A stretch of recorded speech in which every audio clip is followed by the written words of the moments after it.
Hello friends, good morning. നമ്മുടെ Kerala TV സീരിയലിലേക്ക് എല്ലാവർക്കും സ്വാഗതം.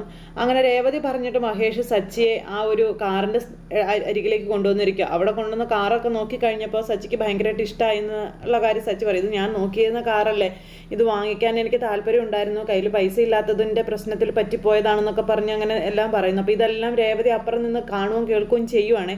അപ്പോൾ മഹേഷ് ആണെങ്കിൽ നിർബന്ധിച്ച് സച്ചിയോട് പറയാം, നീ വണ്ടി ഒന്ന് കയറി നോക്കടാ, ഇത് ഓടിച്ചു നോക്കാനൊന്നും ഇല്ലടാ, ഇത് നല്ലതാണെന്ന് സച്ചി പറയുമ്പോൾ നീ ഇതിനകത്ത് കയറി ഇരുന്ന് ഇതിൻ്റെ ആ ഒരു ഇതൊക്കെ നോക്കൊന്ന്, നീ നോക്കിയാൽ അത് ഓക്കെ ആടാ എന്നൊക്കെ പറഞ്ഞുകൊണ്ട് മഹേഷ് ഇങ്ങനെ ഭയങ്കരമായിട്ട് നിർബന്ധിക്കുന്നു. അപ്പോഴത്തേക്ക് രേവതി അപ്പുറം ഇങ്ങനെ ഒളിഞ്ഞു നോക്കി കാണും ഇത്. അങ്ങനെ ഭയങ്കര ആ ഒരു ഇതിൽ ഇങ്ങനെ നമ്മുടെ രേവതി ത്രില്ലടിച്ച് അങ്ങനെ നിൽക്കുക, സച്ചേട്ടൻ്റെ മുഖത്ത് വിരിയുന്ന ആ ഒരു സന്തോഷം കാണാൻ വേണ്ടിയിട്ട്. അങ്ങനെ എന്നിട്ട് രേവതി ഇത് കണ്ടുകൊണ്ട് നിൽക്കുമ്പോൾ തന്നെ നമ്മുടെ സച്ചി വണ്ടിക്കകത്തേക്ക് കയറിയിട്ട് സ്റ്റീറിങ്ങിലൊക്കെ ഒന്ന് പിടിച്ച് നോക്കി, അതുപോലെ സീറ്റൊക്കെ ഒന്ന് കൊട്ടി നോക്കി. അങ്ങനെ ഇതൊക്കെ നോക്കി കഴിഞ്ഞപ്പോഴത്തേക്കും സച്ചിക്ക് അത് ഒരുപാട് അങ്ങ് ഇഷ്ടമായി. സച്ചി എന്നിട്ട് ഇതെല്ലാം നോക്കി ഇഷ്ടമായിട്ട് പുറത്തേക്ക് ഇറങ്ങി. ഇപ്പോൾ പുറത്തേക്ക് ഇറങ്ങിക്കഴിഞ്ഞപ്പോൾ മഹേഷ് ചോദിച്ചു, എങ്ങനെയുണ്ടടാ വണ്ടി സൂപ്പറാണോടാ എന്ന് ചോദിക്കുമ്പോൾ, പിന്നെ ഇത് പറയാനുണ്ടോ, ഈ വണ്ടി നല്ല അടിപൊളി വണ്ടിയാണെന്ന് ഞാൻ നേരത്തെ തന്നെ പറഞ്ഞല്ലേ, എനിക്ക് ഒരുപാട് ഇഷ്ടമായ വണ്ടിയാടാ, നല്ല വണ്ടിയാണെന്നൊക്കെ പറഞ്ഞു.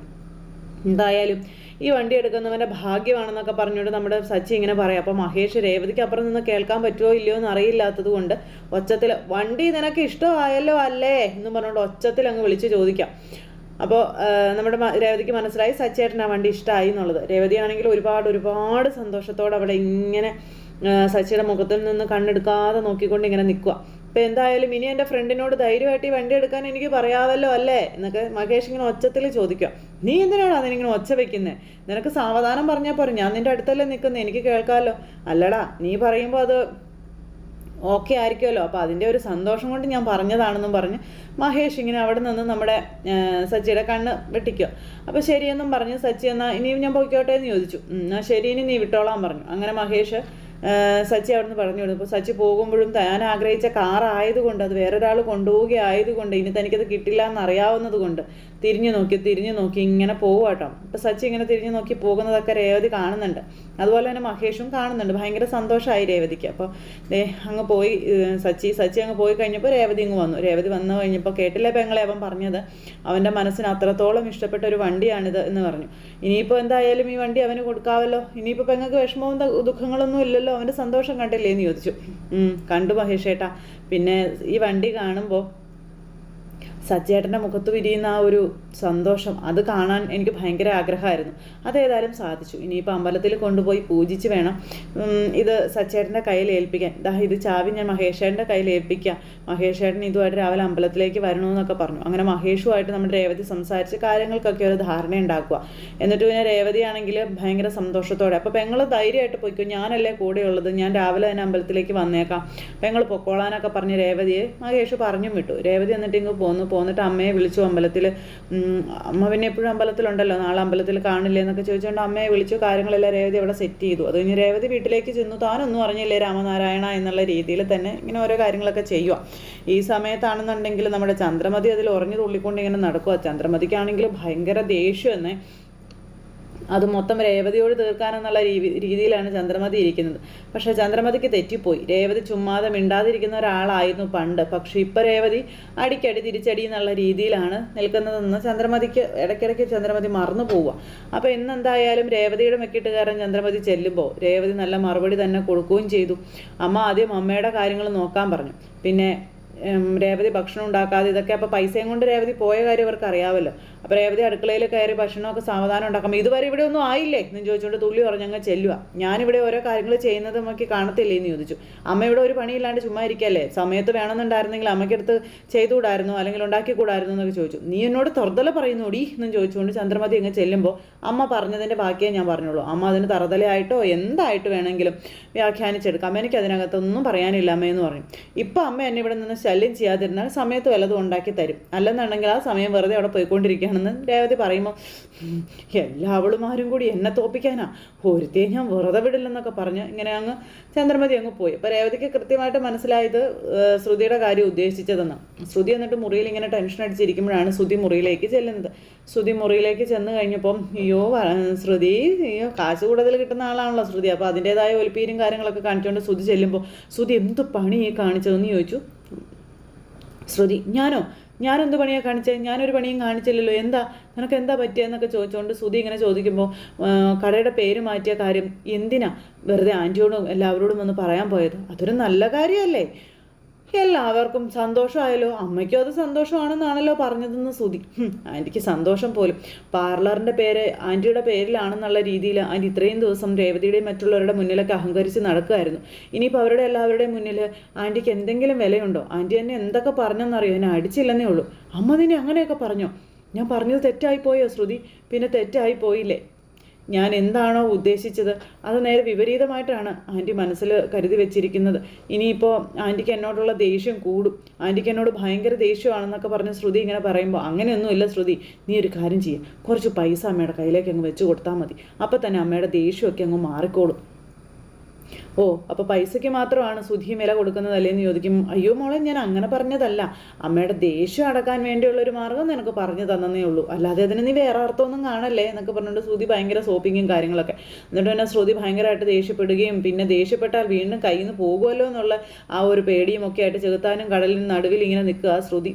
എന്നിട്ട് ഇപ്പം എന്ത് രീതിയിൽ ഏത് രീതിയിലാണ് തള്ളിയൊന്ന് മെരുക്കി എടുക്കുക എന്നുള്ള ഒരു ഇതിൽ ഇങ്ങനെ നിൽക്കുക. എന്നിട്ട് പിന്നെ മീരയായിട്ട് കണ്ട് സംസാരിക്കുക. മീരയോട് കാര്യം പറഞ്ഞു കഴിഞ്ഞപ്പോൾ എടി കാര്യങ്ങളെല്ലാം അവതാളത്തിലായല്ലോടി, എല്ലാം കൈവിട്ട് പോവുകയാണോ, ഇനി എന്ത് ചെയ്യുമടി എന്നൊക്കെ മീര ചോദിച്ചു.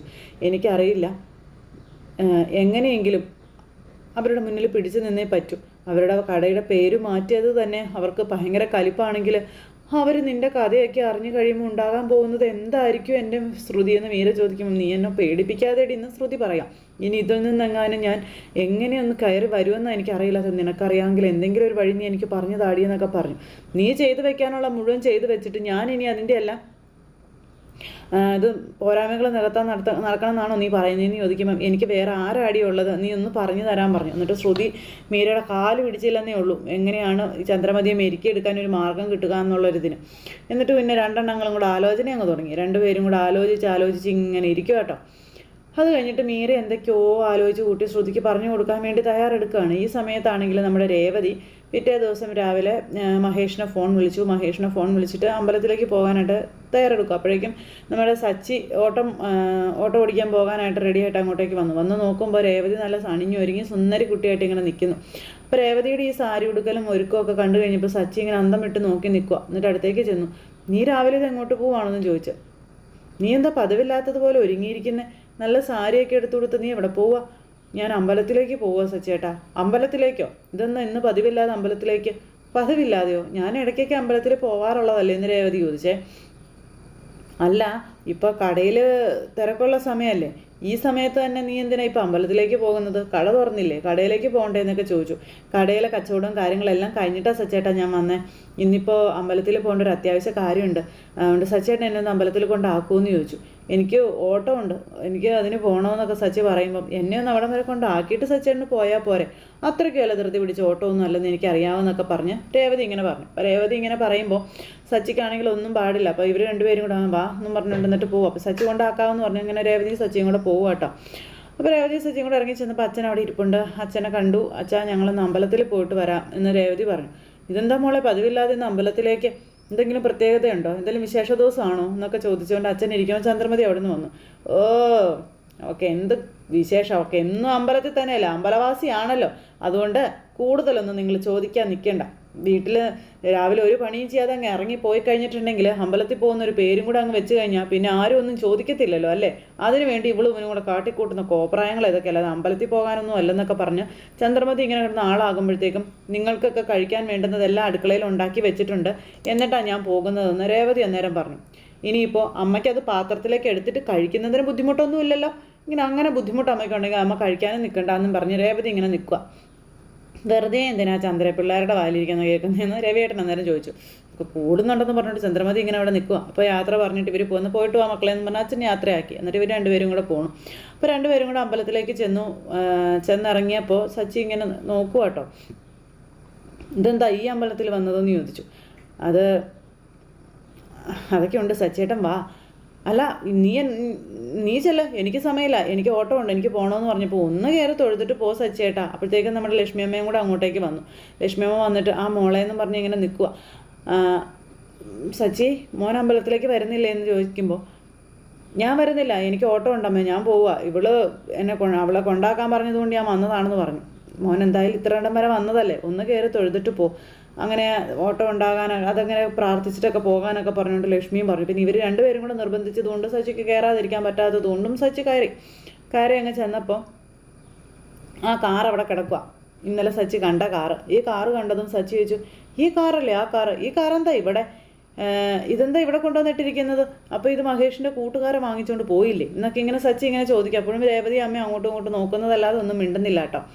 അപ്പോഴേക്കും മഹേഷ് വണ്ടിയിൽ നിന്ന് അങ്ങോട്ടേക്ക് വരുവാണ്. വന്നു കഴിഞ്ഞപ്പോൾ, എടാ മഹേഷേ, നീ ഇവിടെ ഉണ്ടായിരുന്നു എന്ന് ചോദിച്ചു. നീ എന്താ ഈ കാറുമായിട്ട്, നിൻ്റെ ഫ്രണ്ട് എവിടെ? അത് പിന്നെ ഞാൻ ഈ കാറ് പൂജിക്കാൻ വേണ്ടി കൊണ്ടുവന്നതാടാ, എൻ്റെ ഫ്രണ്ടിന് വേണ്ടിയിട്ട്. നിൻ്റെ ഫ്രണ്ട് എന്നിട്ട് എവിടെ? എൻ്റെ ഫ്രണ്ടല്ലേ മുന്നിൽ നിൽക്കുന്നോ? നീ എന്തൊക്കെയാ പറയുന്നത്? ഇവിടെയൊന്നും ആരെയും കാണാനില്ലല്ലോ, നിൻ്റെ ഫ്രണ്ട് എവിടെയാണെന്നാണ് പറഞ്ഞത്. നീ എന്താ ഫ്രണ്ടിന് കൊടുക്കാതെ ഈ കാറുമായിട്ട് ഇങ്ങനെ നടക്കുന്നത്? ഇതെന്താടാ നീ കാണിക്കുന്നതെന്നൊക്കെ ചോദിച്ചുകൊണ്ട് സച്ചി തുരുതുരാന്ന് ചോദ്യങ്ങൾ ഇങ്ങനെ ചോദിച്ചുകൊണ്ടിരിക്കുക. മഹേഷ് ആണെങ്കിൽ ഉത്തരം പറഞ്ഞു മടുക്കുകയും ചെയ്തു. അങ്ങനെ ഇവർ സംസാരിച്ചുകൊണ്ടിരിക്കുമ്പോഴാണ് തിരുമേനി അവിടെ നിന്ന് ഇറങ്ങി വരുന്നത്, വണ്ടി പൂജിക്കാനായിട്ട്. ആദ്യം പ്രാർത്ഥിച്ച് നിൽക്കുക, വണ്ടി പൂജിക്കാൻ സമയമായി, ഇതേ തിരുമേനി വന്നെന്ന് പറഞ്ഞുകൊണ്ട് മഹേഷ് ഇങ്ങനെ പറയുന്നു. അപ്പോഴേക്കും തിരുമേനി വന്നു. ഇവരെല്ലാവരും വണ്ടിക്ക് ചുറ്റും നിൽപ്പുണ്ട്. പൂജയും കാര്യങ്ങളും ഒക്കെ ചെയ്തതെല്ലാം കഴിഞ്ഞതിന് ശേഷം അപ്പോഴും സച്ചി ഇങ്ങനെ ഒന്നും മനസ്സിലാകാതെ അന്തം വിട്ട് നോക്കി ഇങ്ങനെ നിൽക്കുക. സച്ചിക്കൊന്നും മനസ്സിലാവുന്നില്ല. പൂജകളും കാര്യങ്ങളും ഇതെല്ലാം കഴിഞ്ഞപ്പോൾ രേവതിയെ വിളിച്ചിട്ട് ഈ കാറിൻ്റെ താക്കോല്, പൂജിച്ച താക്കോല് രേവതിയുടെ കയ്യിലേക്ക് വെച്ചു കൊടുക്കുക. അപ്പോൾ രേവതിയുടെ കയ്യിലേക്ക് വെച്ചു കൊടുത്തു കഴിഞ്ഞപ്പോഴത്തേക്കും നന്നായി വരുമെന്നൊക്കെ പറയുകയും ചെയ്തു. അങ്ങനെ രേവതി പ്രസാദ് ദക്ഷിണയൊക്കെ കൊടുത്ത് അതൊക്കെ വാങ്ങിച്ച് ഇങ്ങനെ നിൽക്കുക. അല്ല, ഈ കാറിൻ്റെ താക്കോൽ എന്തിനാ രേവതിയുടെ കയ്യിൽ കൊടുക്കുന്നത്? രേവതി എന്തിനാ ആ താക്കോല് വാങ്ങിച്ചേ? ഇതൊക്കെ സച്ചി ഇങ്ങനെ ചോദിക്കും കേട്ടോ. സച്ചിക്കൊന്നും മനസ്സിലാവുന്നില്ല ഇതെന്ത് ഇവർ കാണിച്ചു കൂട്ടുന്നത് എന്നുള്ളത്. അപ്പോൾ നമ്മുടെ സച്ചി പറഞ്ഞു, ഇതെന്താ നിങ്ങൾ ഈ കാണിക്കുന്നത്? എടാ, നിൻ്റെ ഫ്രണ്ടിൻ്റെ കാറല്ലേ ഇത്, അതിൻ്റെ താക്കോൽ എന്തിനാ രേവതിയുടെ കയ്യിൽ കൊടുക്കണേ? എടാ, എൻ്റെ ഫ്രണ്ടിൻ്റെ വണ്ടി തന്നെ ഇത്, ഈ വണ്ടിയുടെ ഉടമസ്ഥനെ നീയാ, നിനക്ക് വേണ്ടി നിൻ്റെ ഭാര്യ വാങ്ങിച്ചു തന്ന കാറാ ഇതെന്ന് പറയുമ്പോഴത്തേക്കും സച്ചി ഞെട്ടി രേവതിയെ ഇങ്ങനെ നോക്കും. അപ്പോൾ രേവതി സച്ചിയുടെ മുഖഭാവങ്ങളൊക്കെ ശ്രദ്ധിച്ചുകൊണ്ട് ഇങ്ങനെ അവിടെ നിൽക്കുവാണ്. അപ്പോൾ ലക്ഷ്മിയമ്മയും പറഞ്ഞു, അതെ മോൻ്റെ കാറ് പോയതിൽ രേവതി മോൾക്ക് ഭയങ്കര സങ്കടമായിരുന്നു. മോൻ ഓട്ടോ ഓടിക്കുന്നതിൽ അതിനേക്കാളും ഭയങ്കര സങ്കടവും കാര്യങ്ങളൊക്കെ ആയിരുന്നു. അതുകൊണ്ട് രേവതി മോന് വേണ്ടി കാറ് വാങ്ങിച്ചതാണെന്ന് പറഞ്ഞു. ഇതിന് മാത്രം പൈസ എവിടെ നിന്നാണെന്നൊക്കെ ഇങ്ങനെ ചോദിക്കുമ്പോൾ അതായത് പൂമാല വിറ്റ് കിട്ടിയ പൈസയിൽ നിന്ന് രേവതി മേടിച്ചതാണെന്നൊക്കെ പറയും. അപ്പോൾ സച്ചിക്ക് പിന്നെ ഉത്തരം മുട്ടി. സച്ചി മിണ്ടാട്ടം മുട്ടിപ്പോയി. സച്ചിക്ക് ഒരിക്കലും പ്രതീക്ഷിക്കാത്തൊരു സമ്മാനമല്ല രേവതി മേടിച്ചു കൊടുത്തു. അപ്പോൾ രേവതി ഇതൊന്നും സച്ചേട്ടൻ്റെ കയ്യിലേക്ക് ഈ താക്കോല് കൊണ്ടുവന്ന് കൊടുക്കുക, സച്ചേട്ടൻ ഇത് പിടിക്കുക സച്ചേട്ടാന്നും പറഞ്ഞു. സച്ചി ഇങ്ങനെ അന്തം വിട്ടിങ്ങനെ നോക്കി, താക്കോലിലേക്ക് നോക്കും, രേവതിയിലേക്ക് നോക്കും. രണ്ടുപേരെ മാറി ഇങ്ങനെ നോക്കിക്കൊണ്ട് ഇങ്ങനെ നിൽക്കുക കേട്ടോ. എടാ, രേവതി സന്തോഷത്തോടെ നിനക്ക് വാങ്ങിച്ചു തന്നതല്ലേ, നീ അത് വാങ്ങിക്കടാ എന്നും പറഞ്ഞുകൊണ്ട് മഹേഷ് ഇങ്ങനെ നിർബന്ധം പറയുന്നു. അപ്പോൾ അങ്ങനെ പറഞ്ഞപ്പോൾ രേവതി അത് സച്ചിയുടെ കയ്യിലേക്ക് വെച്ച് കൊടുത്തു. സച്ചി എന്നിട്ട് അത് കയ്യിൽ മേടിച്ചിട്ട് ഭയങ്കര സന്തോഷത്തോടെ കണ്ണൊക്കെ നിറഞ്ഞിങ്ങനെ നിൽക്കുക കേട്ടോ. അപ്പോൾ ഇനി എൻ്റെ സച്ചേട്ടൻ വാടകയ്ക്ക് ഓട്ടോ ഒന്നും ഓടിക്കാൻ പോവണ്ട കേട്ടോ, ഇനി സ്വന്തമായുള്ള കാർ ഓടിച്ചാൽ മതിയെന്നും എൻ്റെ സച്ചേട്ടൻ കാർ ഓടിക്കുന്നത് കാണാനാണ് എനിക്ക് ഇഷ്ടമെന്നൊക്കെ പറഞ്ഞുകൊണ്ട് നമ്മുടെ രേവതി ഇങ്ങനെ പറയാം. അപ്പോഴത്തേക്കും നമ്മുടെ രേവതിയെ ചേർത്തങ്ങ് പിടിച്ചു സച്ചി, നിറകണ്ണുകളോടെ മനസ്സോടെ. അങ്ങനെ രണ്ടുപേരും കൂടി സന്തോഷമായിട്ട് നിൽക്കുമ്പോൾ പെങ്ങൾക്ക് ഇപ്പോൾ സന്തോഷമായല്ലോ. സച്ചിയുടെ മുഖത്ത് വിരിയുന്ന ആ ഒരു സന്തോഷം കാണണമെന്ന് പെങ്ങൾക്ക് ഭയങ്കര ആഗ്രഹമായിരുന്നു. അതുകൊണ്ടാടാ നിന്നോട് ഇതൊന്നും പറയാതെ എല്ലാം സർപ്രൈസ് ആക്കി വെച്ചത്. പെങ്ങൾ പറഞ്ഞിട്ടാ കേട്ടോ, ഇനി അതിൻ്റെ പേരിൽ നീ എന്നോട് പിണങ്ങൊന്നും ചെയ്തേക്കരുതെന്നൊക്കെ മഹേഷ് പറയുവാണ്. ഇനി ഈ കാർ ഓടിച്ച് നീ നല്ല അന്തസ്സായിട്ട് എല്ലാവരുടെയും മുന്നിൽ നിൽക്കണമെന്നൊക്കെ പറഞ്ഞുകൊണ്ട് മഹേഷും പറഞ്ഞു. അങ്ങനെ അവരുടെ രണ്ടുപേരുടെയും ജീവിതത്തിൽ നല്ല നല്ല നിമിഷങ്ങളും സൂപ്പർ ഹിറ്റ് വിശേഷങ്ങളും അതുപോലെ തന്നെ മറ്റുള്ളവർക്കൊക്കെ പഠനത്തിൻ്റെ ആ ഒരു സമയവും കാര്യങ്ങളൊക്കെ കൂട്ടിയിണക്കിക്കൊണ്ടാണ് അടിപൊളി കഥയുമായിട്ട് നമ്മുടെ ഇന്നത്തെ എപ്പിസോഡ് വന്നിട്ടുള്ളത്. അപ്പോൾ എല്ലാവരും കാത്തിരുന്ന് കാണണം കേട്ടോ. എല്ലാവർക്കും നല്ലൊരു ദിവസം ആശംസിക്കുകയാണ്. എല്ലാവരുടെയും സപ്പോർട്ടിനും സ്നേഹത്തിനും ഒത്തിരി നന്ദി അറിയിക്കുന്നു. സൂപ്പർ ഹിറ്റ് കഥയുമായി കാണുന്നത് വരെ എല്ലാവർക്കും നന്ദി. സ്വീകരിക്കാൻ ബൈ ടാറ്റാ.